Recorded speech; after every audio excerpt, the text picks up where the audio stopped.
Baru saja menikah dan terkejut menemukan sarapan keluarga suami ternyata berbagai jenis makanan laut mahal. Ternyata hanya 2,5 detik yang lalu, suami datang menjemput dengan traktor. 7 saudara perempuan gadis itu pun semakin mengejek, mengira wanita menikah dengan seorang pemuda miskin, yang pasti akan menderita seumur hidup. Akibatnya, di jalan pulang traktor juga mogok. Padahal jarak ke rumah masih 3 km. Wanita itu setelah mendengar tidak mengeluarkan sepatah kata keluhan. Sebaliknya, dia mengusulkan untuk berjalan pulang bersama, menyatakan bahwa suami istri harus berbagi suka duka. Saat ini, teman-teman yang menonton video mengirimkan 3 bunga mawar. Kehidupan di masa depan pasti akan rezeki melimpah. Semua harapan dapat terwujud. Keberuntungan datang bertubi-tubi. Tak lama kemudian tiba di keluarga Jiang. Begitu masuk, terkejut menemukan di rumah ternyata ada kakak yang sakit tuberkulosis dan kakak kedua yang bodoh, ibu yang lumpuh dan ayah yang lumpuh. Wanita itu seketika terdiam di tempat. Selama setengah hari tidak bisa kembali sadar. Suami melihat keadaan ini merasa cemas dalam hati. Takut keadaan keluarga seperti ini akan menakut-nakuti istrinya. Siapa sangka wanita itu tidak merasa sedikit pun jijik. Sebaliknya, dia merasa kasihan pada suaminya yang tidak mudah. Masih yakin teguh bahwa selama satu keluarga bekerja sama dengan baik, hari-hari ke depan pasti akan semakin makmur. Ibu mertua sangat terharu mendengar kata-kata ini. Langsung saja menyerahkan kunci pengelola rumah kepada istri. Mengklaim bahwa semua urusan besar dan kecil keluarga Jiang akan sepenuhnya dikelola oleh istri. Kehidupan di rumah begitu sulit, namun mereka bersedia menyerahkan uang yang sedikit untuk saya kelola. Sungguh-sungguh menganggap saya sebagai keluarga. Saya pasti akan mengelolanya dengan baik. Namun istri sama sekali tidak tahu, kunci ini sebenarnya memegang kekayaan miliaran keluarga Jiang. Ternyata ibu mertua awalnya menguji karakter menantunya, dengan sengaja menyamarkan rumah sebagai keluarga miskin di desa. Bahkan mahar pun hanya diberikan 2 kilogram beras. Saat itu, suami diam-diam membuat keputusan, ingin segera mengungkapkan kebenaran di rumah. Tidak ingin lagi membuat istri menderita bersamanya. Akibatnya, keesokan harinya di meja makan, hidangan tersebut secara tidak lazim menampilkan lobster dan steak. Istri terkejut dan panik mendesak ibu mertua untuk tidak menghabiskan uang sebanyak itu. Keluarga yang khawatir rahasia terungkap segera mulai menjelaskan. Langsung mengatakan bahwa semua makanan laut dan steak ini adalah hadiah dari tetangga. Tidak lama kemudian, sekretaris tiba-tiba datang membawa kontrak. Dia juga memberitahu bahwa perusahaan mencapai 3.000 target kecil pada kuartal lalu. Akibatnya, wanita itu kebetulan mendengar adegan ini. Ibu mertua segera berbohong bahwa orang itu adalah staf dari kantor bantuan kemiskinan. Kertas yang dipegangnya juga hanya kertas bekas untuk membakar api. Saat itu, wanita itu dengan tegas mengatakan bahwa dia ingin pergi bekerja.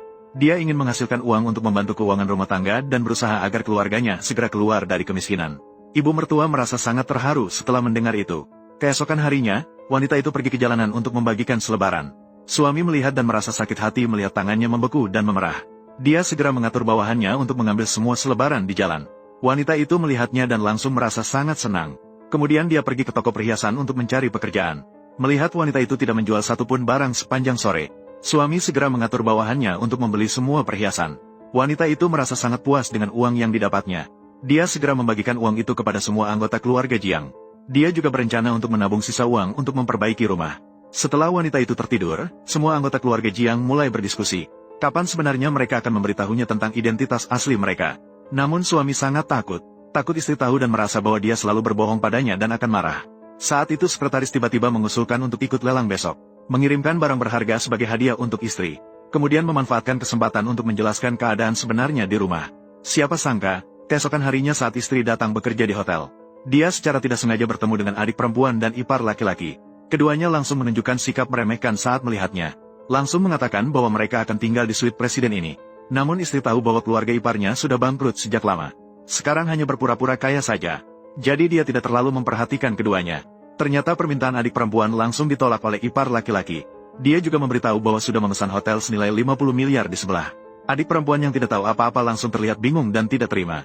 Tepat saat itu, Pangeran Hecheng muncul di lokasi pesta. Adik perempuan dan ipar laki-laki segera bersiap untuk mendekati dan menjalin hubungan. Ipar laki-laki bahkan terus-menerus memohon untuk bisa bekerja sama dengan keluarga Jiang. Suami hanya dengan tenang memerintahkan bawahannya untuk mengundang mereka berdua masuk ke ruang acara.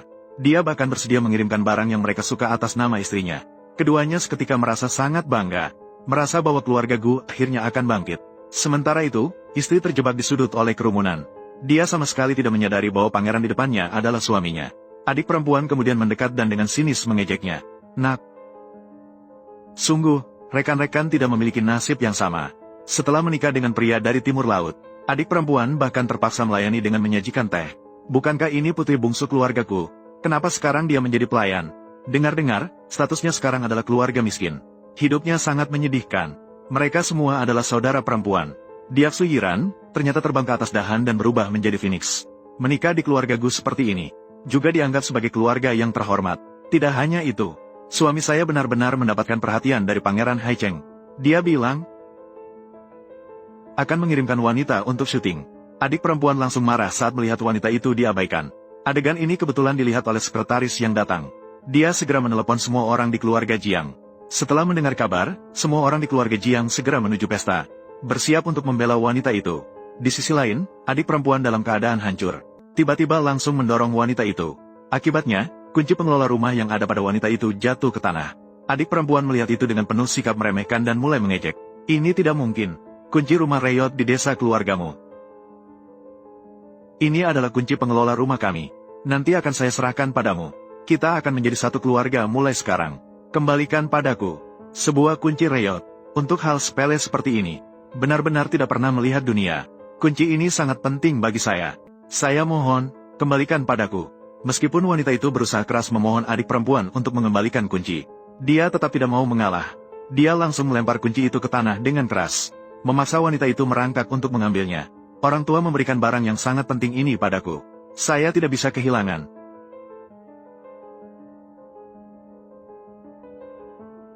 Betapa beraninya. Tidak ada yang berani mengganggu keluarga Jiang.